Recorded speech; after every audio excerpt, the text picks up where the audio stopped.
Welcome back to another video. Today we're going to be taking a look at new construction and kind of giving my opinion on how this could be affecting the housing market. We're going to take a look at the numbers right now, compare it to historical data, kind of see where we are at relative to other years, particularly in times of high inventory, as well as giving a personal experience that I had representing a buyer with a new build and how we got an enormous discount relative to what is available for sale on the market. If you're new here, my name's Ian Phillips. I'm a realtor in Southern California and I love housing data. So I'm uploading weekly, if not daily videos, diving into the market, letting you know what's going on in certain areas, as well as giving my opinions and forecasts on where the market might be headed. So if you're interested, subscribe for more and let's get straight into the data. Okay, so this is new houses for sale by stage of construction, and these are the completed ones. As you can see, we've been increasing pretty substantially since 2021 and 2022, and almost 3 times the amount of available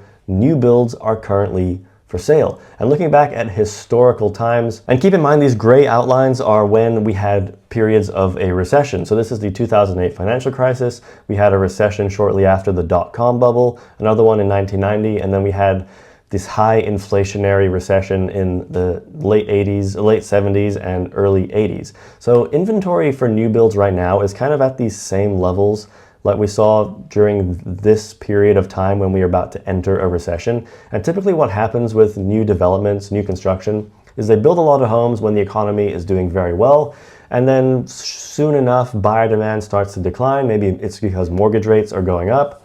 Maybe it's because the economy is kind of slow in general. A lot of people are getting laid off.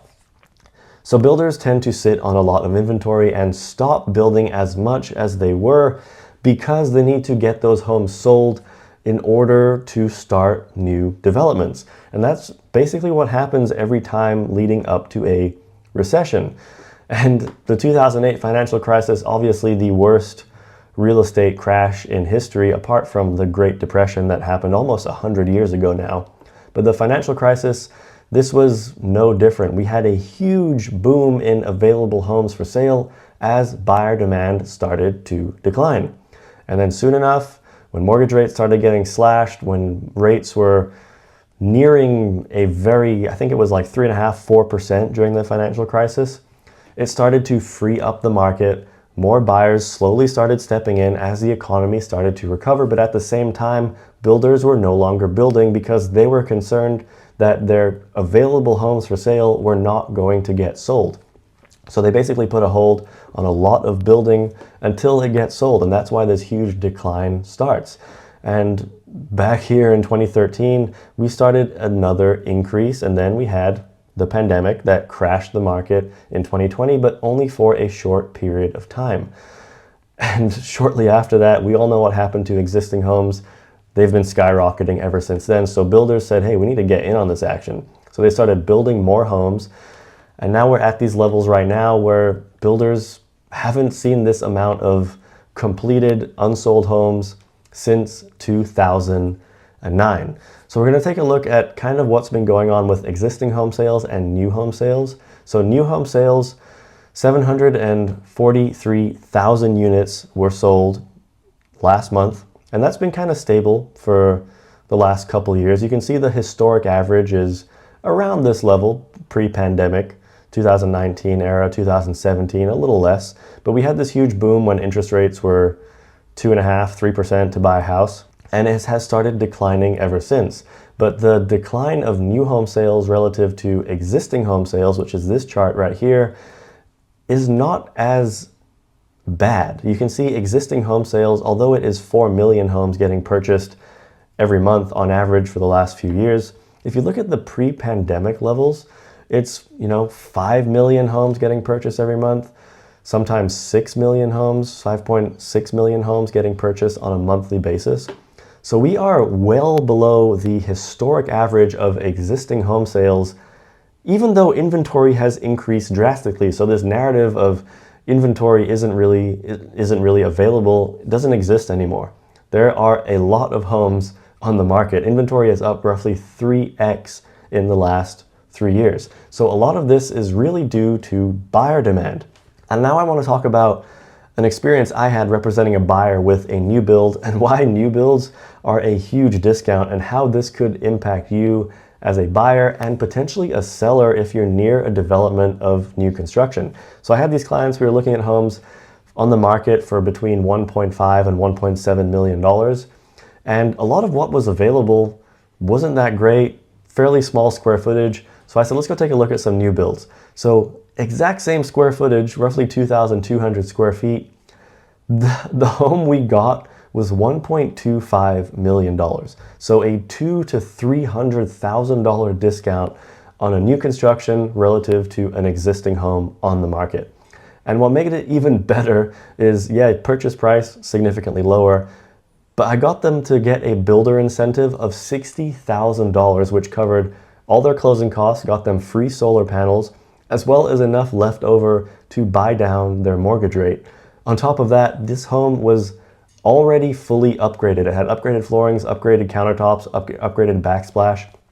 Everything in the home was already paid for with upgrades, and on top of that, you get the $60,000 in incentives. So these builders are offering an enormous amount of cash, slashing prices just to get their home sold. And they, fortunately for them, work on volume. So once they get those homes sold, they can take that money and move on to the next development.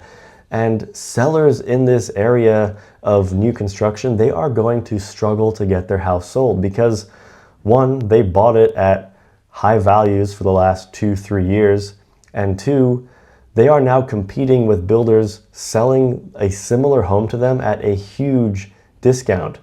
So they can't really compete with that. So as a buyer, it's a no-brainer to go to a new build if you're getting your closing costs paid for, so it's less out of pocket. You're getting upgrades paid for free, and you're getting a 10 to 15% discount on a home which is brand new relative to what is available on the market. So I think new developments, new builds are absolutely going to have an impact on the overall housing market in areas where there is new development going on.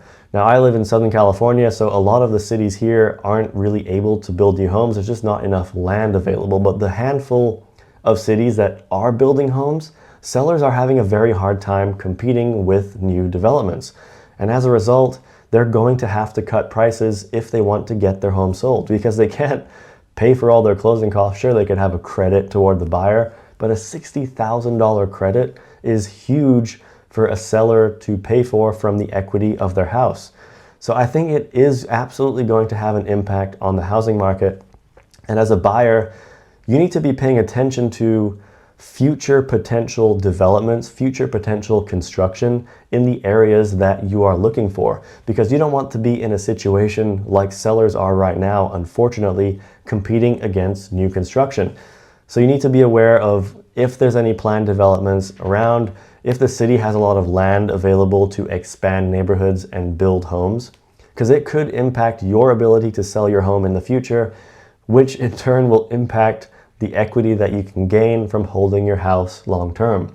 Remember, buying a house, although yes, you need to absolutely love it, you need to see yourself living in that home, it is at the end of the day a financial decision. You need to pay attention to your monthly payment, how much your home is going to appreciate over time. And if you're going to be competing against new developments in the future, it's going to have an impact on how much your home's value will appreciate.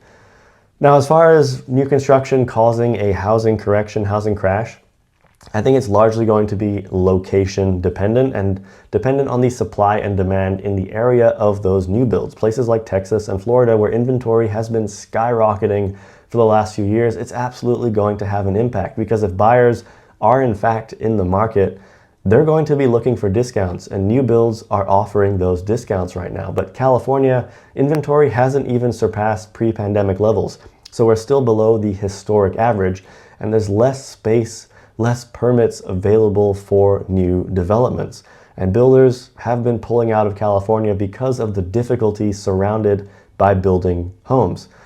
So long term, you need to be paying attention to appreciation for your area and where you are buying, or at least planning on buying. But let me know your thoughts in the comments, and if you like this video, subscribe for more, and I'll see you next time.